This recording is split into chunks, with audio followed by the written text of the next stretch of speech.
Sel nädalal raputas nii mõndagi unest Vabaerakonna plakatikampaania, milles räägiti teemadest, mida rahvasuus kartellierakondadeks kutsutavad meelsasti tahaksid unustada.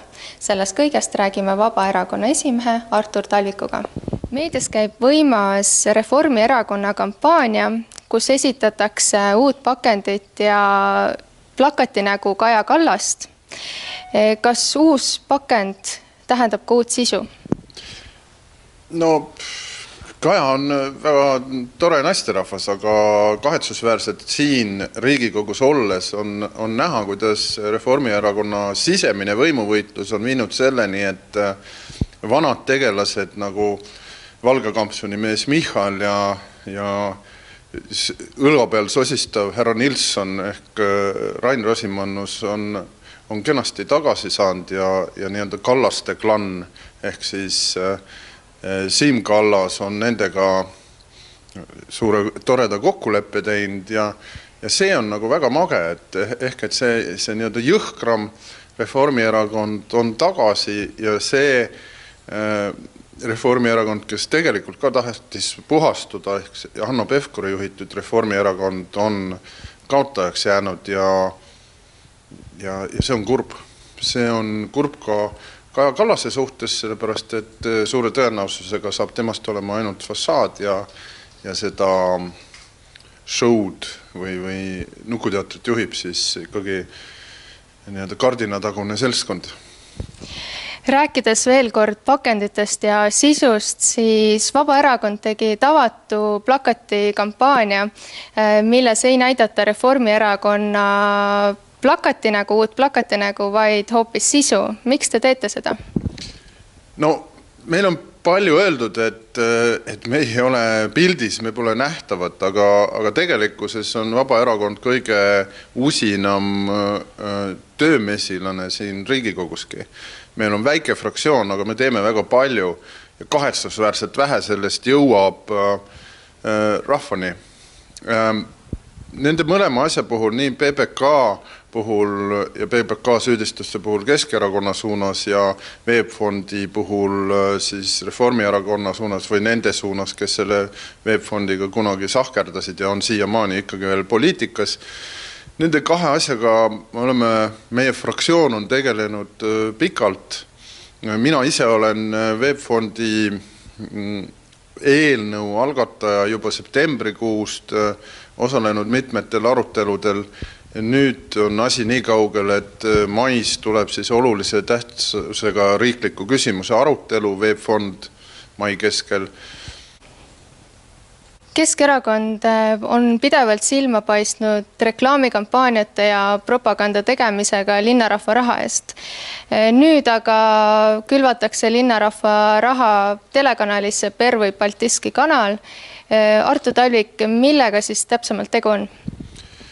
No, see on tegelikult laiemalt üks suur probleem keskerakondlik või nii-öelda avaliku raha kasutamine enda erakonna reklaamiks ja see piir on jube hägune.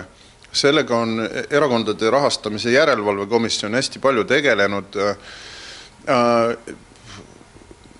Linnavalitsus ütleb, et nemad tegelevad teavitusega, et inimesed peavad teadma ja see on tõsi, inimesed peavadki teadma, aga see teavitus millegi pärast kipub olema väga nii-öelda erakonna teavitus, mitte linnarahva teavitus olulistest muudatustest.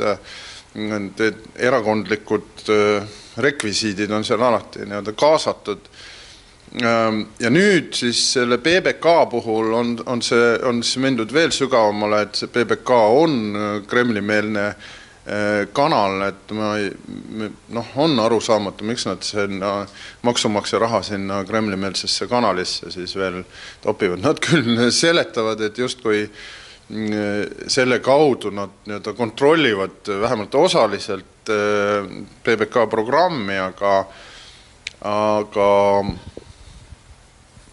isegi võib öelda ju, et PBK-s töötab palju kenasti inimesi ja et see ei ole rünnak nende inimeste suhtes, aga me ei tohi unustada ikkagi, mis selle kanali nii-öelda esmane ja peamine eesmärk on. See on Kremli propaganda.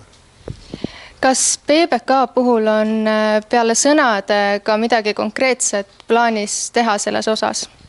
No PBK puhul ma ütlen, me oleme teinud algatanud seaduseelnõu. No see seaduseelnõu siis käsitleb seda, kuidas kohalik omavalitsus peaks rahastama oma teavitusi.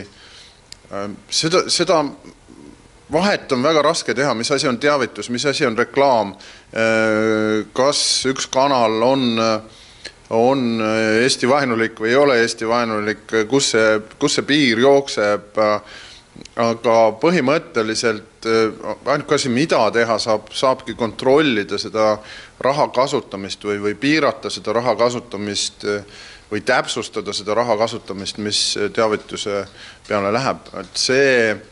Seda me üritame praegu, eelnõu on sees, vaatame, mis sellest eelnõust saab. Nii et, aga see pole ainukene asi, et me oleme teinud veel siis ka mitmeid küsimusi peaministrile, me oleme arupärimisi teinud, kirjutanud artikleid ja nii edasi Andres Herkeli poolt näiteks. Andres Herkel on ka kutsunud minu teada seda teemat arutama Tallinna linnajuhte korruptsioonivastasesse erikomisjoni. Aitäh! Tänan, et olite meiega. Nädala kokkuvõte juba eetrist nädala pärast. Ilusaid pühi!